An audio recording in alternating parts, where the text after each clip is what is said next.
با عرض سلام درس 15 رو شروع میکنیم.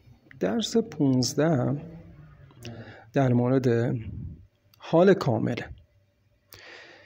حال کامل یا present perfect و تو این زمان در واقع این زمانی که در موردش صحبت میکنیم تو این قسمت A رو من میخونم و توضیحاتی که لازم است رو به شما میدم. خب His shoes are dirty. کفشاش کثیفه. He is cleaning his shoes. او داره کفشاشو تمیز میکنه. He has cleaned his shoes. کفشهاشو تمیز کرده. و اینجا علامت مساوی گذاشته و گفته his shoes are clean now. یعنی الان کفشاش تمیزه.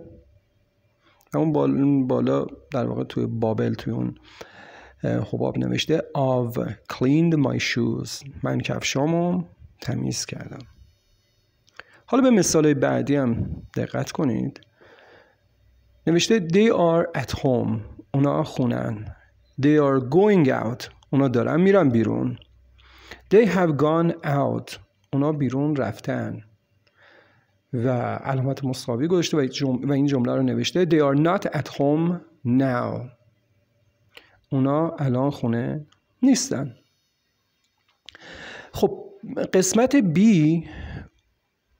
اومده در واقع فرمول این زمان رو به ما گفته. این فرمول زمان حال کامل و گفته که I, we, you, they have به کار میبریم یا برای منفی کردنش have not یا haven't. بعدش قسمت سوم فعل مثلا اینجا cleaned, finished, started, lost, done, been, gone استفاده کرده. و برای he و she و it اومده از has استفاده کرده یا حالت مخفف s مثلا his, she's, it's. و برای حالت منفیش از has not یا hasn't. بعد دوباره همون قسمت سوم فعلایی که در مورد صحبت کردن. حالا برای سوالی کردن چیکار کرده؟ اومده have یا has رو آورده قبل از فاعل ها. مثلا اینجا نوشته have I cleaned, have we cleaned, have you started, have they lost و همینطور ادامه بدید بیاید پایین. خب اینجا هم اومده گفته که regular verbs فعلای با قاعده یه قسمت past participle یعنی قسمت سوم فعل رو ایدی میذاریم.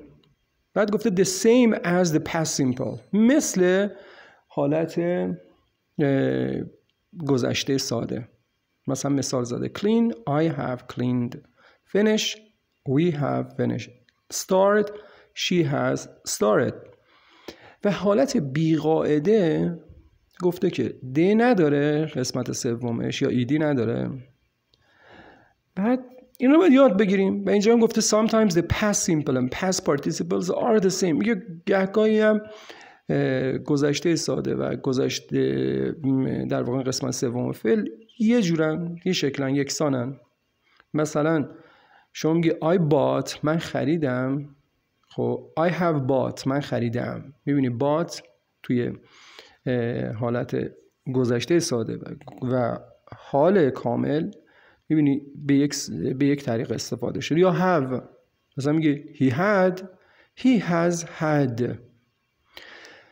بعد دوباره توضیح داده sometimes the past simple and past participle are different. میگه بعضی موقع هم در واقع در مورد فعل‌های بی‌قاعده ممکنه گذشته ساده و حال کاملش در واقع فعل تو حال کامل فرق داشته باشه. مثلا شما میگه I broke من شکستم یه چیزی رو. حالا I have broken من شکستم.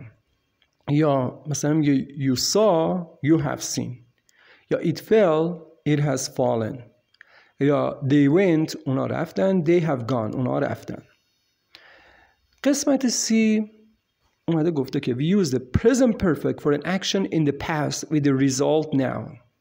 یکی از کاربرداش در مورد صحبت کرده. گفته که حال کامل رو برای یک کاری انجام میدیم تو گذشته، برای یک عملی در گذشته که نتیجهش رو الان داریم. خب این مثالا رو دقت کنید. I've lost my passport. شما میگید که من پاسپورتمو گم کردم، یعنی نتیجهش این میشه که مثلا میگید که I can't find my passport now. پاسپورتمو الان نمیتونم پیدا کنم. یا where is Rebecca? ربکا کجاست؟ She has gone to bed. رفته خوابیده. یعنی که چی؟ She is in bed now. یعنی الان تو تخت خوابشه. We have bought a new car. ما یه ماشین تازه خریدیم. خب یعنی چی؟ یعنی الان we have a new car now. یعنی الان یه ماشین تازه داریم. It's Rachel's birthday tomorrow and I haven't bought her a present. نوشته که فردا تولد ریچله و براش من کادو نخریدم. مساوی چیه؟ I don't have a present for her now. یعنی که الان براش کادویی ندارم. Bob is away on holiday. باب رفته holiday. تعطیلات. خب where has he gone? کجا رفته است؟ خب یعنی که where is he now? الان کجاست؟ یا can I take this newspaper? میتونم این روزنامه رو بردارم. Have you finished with it? کارت باهاش تموم شده؟ یعنی چی؟ یعنی دیگه do you need it now؟ یعنی دیگه نیازش داری؟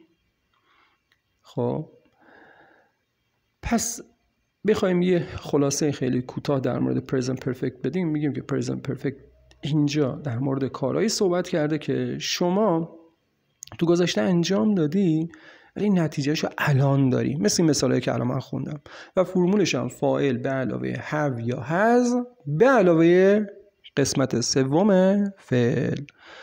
دوستان اگر سوالی داشتید حتما تو کامنت ها بپرسید و این ویدیوها رو هم که من دارم ادامه میدم و امیدوارم که همه اینا رو کامل بکنم به دوستانی که میخوان زبان بخونن یا تو گرامر مشکل دارن براشون بفرستید.